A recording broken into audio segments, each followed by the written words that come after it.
In the last part of the series, we went over some of the prophecies that allow us to know that Yahusha is our Messiah.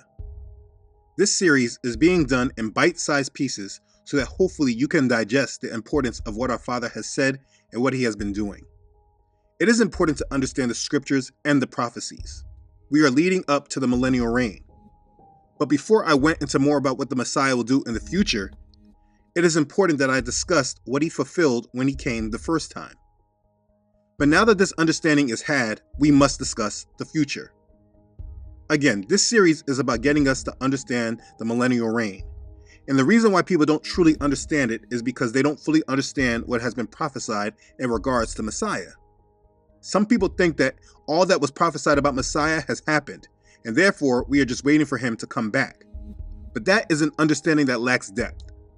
Just as Messiah was prophesied to be a sacrifice, He was also prophesied to be a king.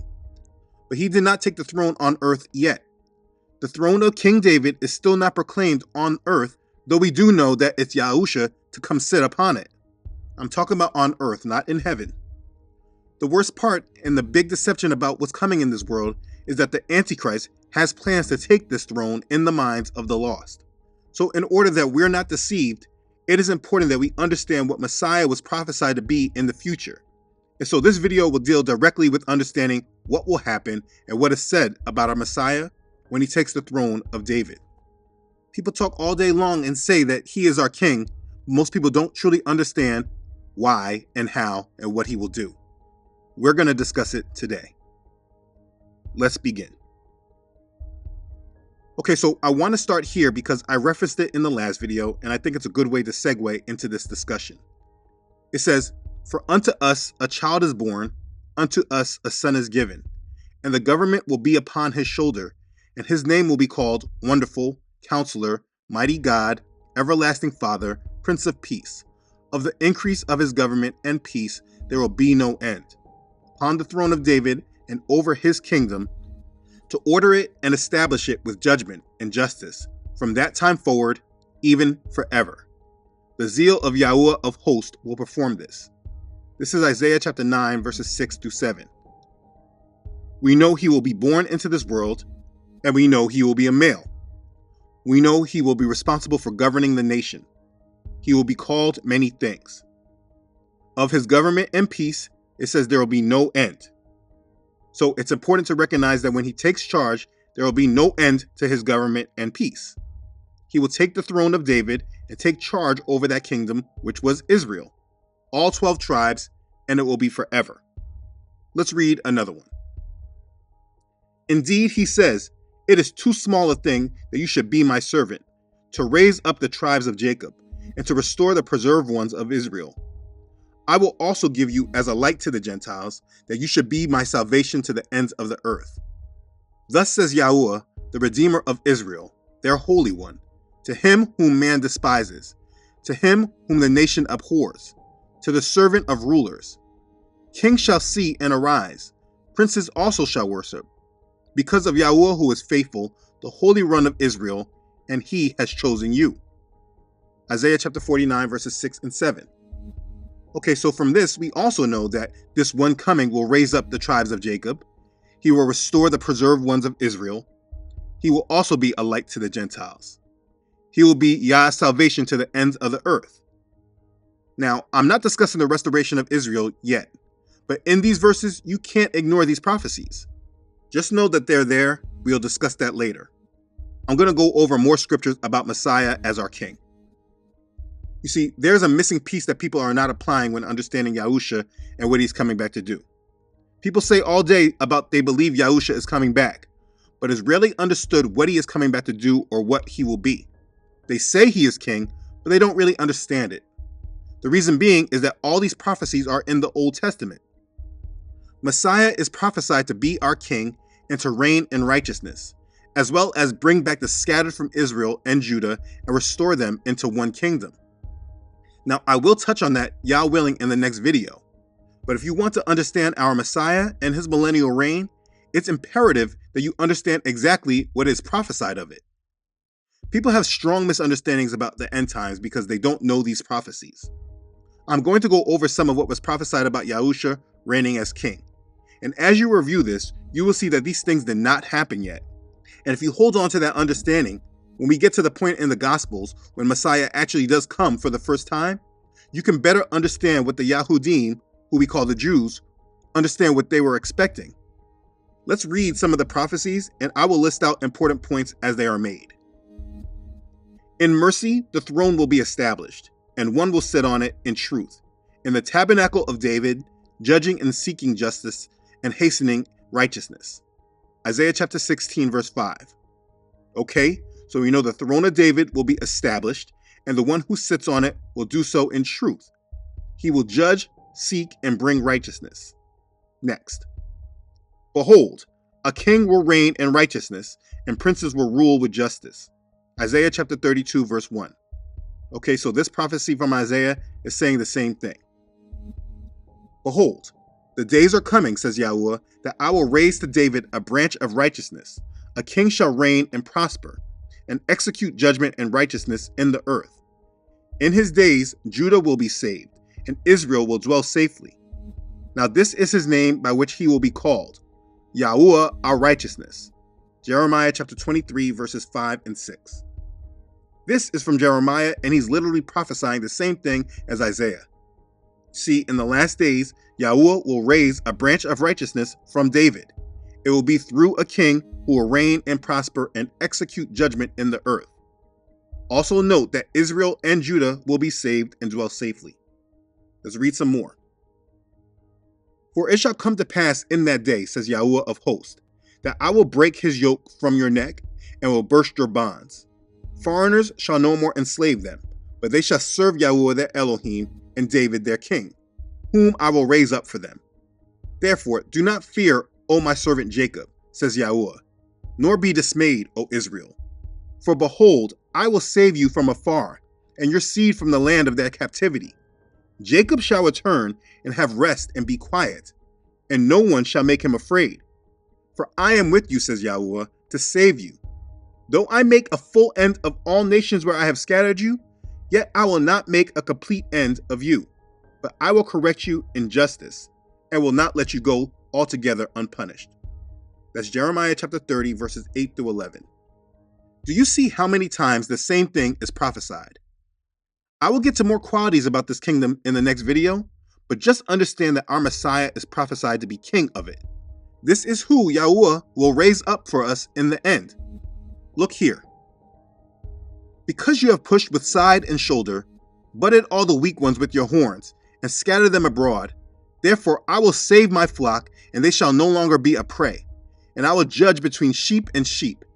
I will establish one shepherd over them, and he shall feed them, my servant David. He shall feed them and be their shepherd. That's Ezekiel chapter 34, verses 21 through 23. In these days, when Yahuwah saves his flock, he will establish one shepherd over them, and he shall feed us. This servant comes from David. Also, and I will make them one nation in the land, on the mountains of Israel, and one king shall be king over them all. They shall no longer be two nations, nor shall they ever be divided into two kingdoms again. Ezekiel chapter 37, verse 22. You see, when Yah makes Israel and Judah one nation again, just as they were when David ruled the first time, there will be one king over them all, just like David. He continues in this chapter saying, David my servant shall be king over them, and they shall all have one shepherd. They shall also walk in my judgments and observe my statutes and do them. Then they shall dwell in the land that I have given to Jacob my servant, where your fathers dwelt. And they shall dwell there, they, their children, and their children's children forever. And my servant David shall be their prince forever.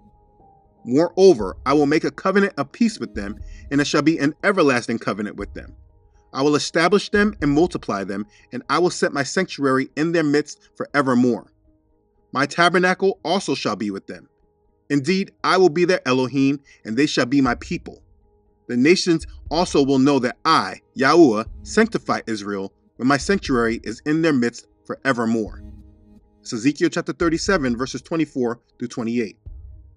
Again, David will be their king, and it will be forever. It is a covenant of peace, and it's everlasting. Let's read some more. I was watching in the night visions, and behold, one like the Son of Man, coming with the clouds of heaven. He came to the Ancient of Days, and they brought him near before him.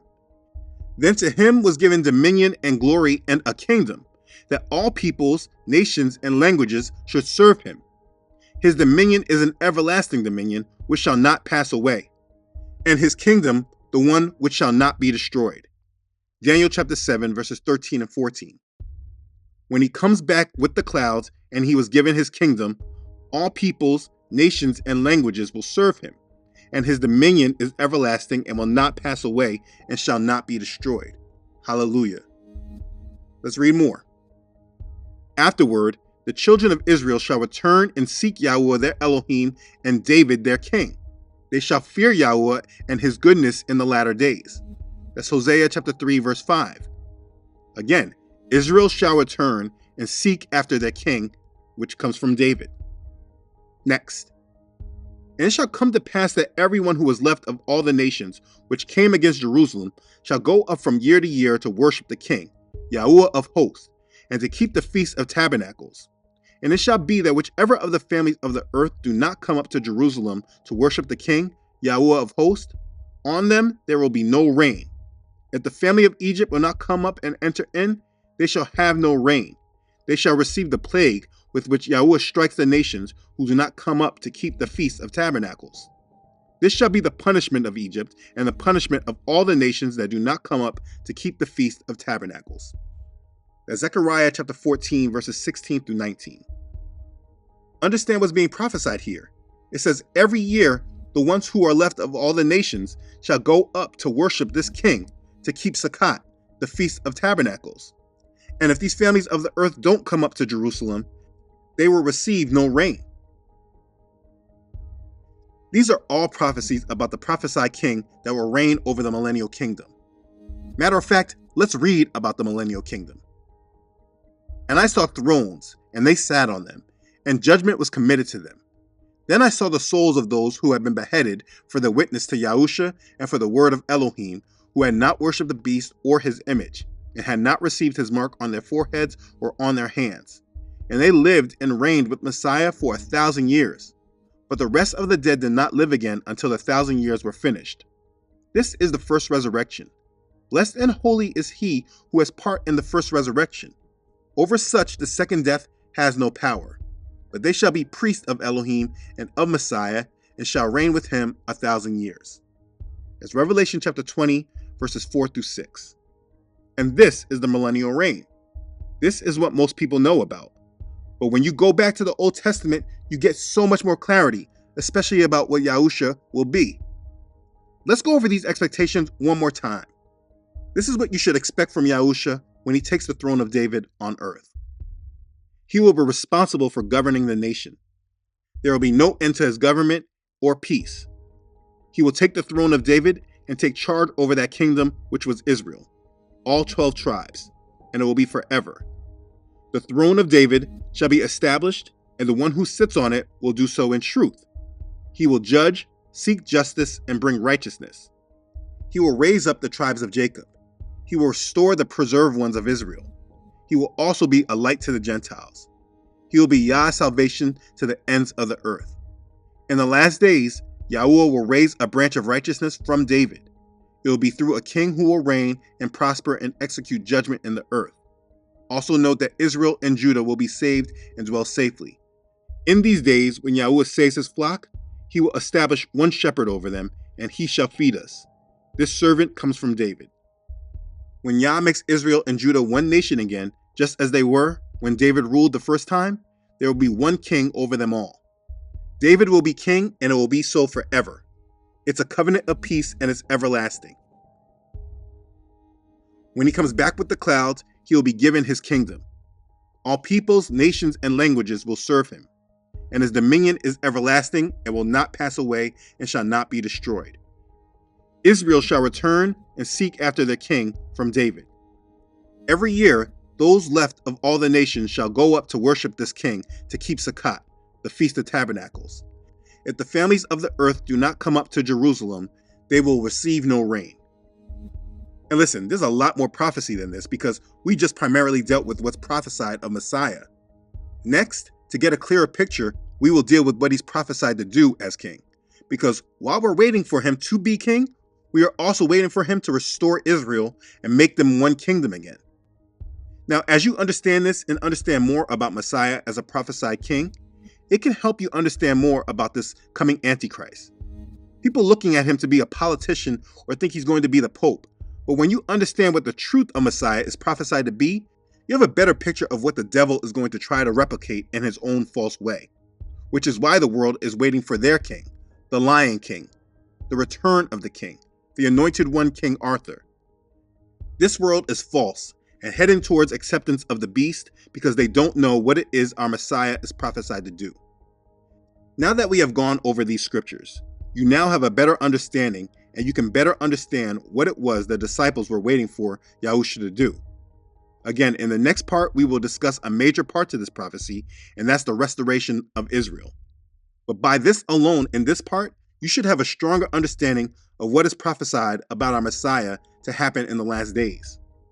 Wait for our Messiah to come back and take the throne and reign. We must all be ready to endure to the end, so we will be a part of it. And at this time, we will all be blessed. So please, make sure you stake your life to what is truly important and be ready for our Messiah to come back and to reign. Yahusha is King. Be blessed. Hallelujah. Praise Yah. Okay, thanks again for watching. If this has blessed you, please don't forget to like this and share this video with others. I hope this provides more clarity on this subject. We're getting deeper. Share this with whoever you think needs to hear this. If you haven't already done so, please don't forget to subscribe to this channel. Yah willing, I upload every Friday.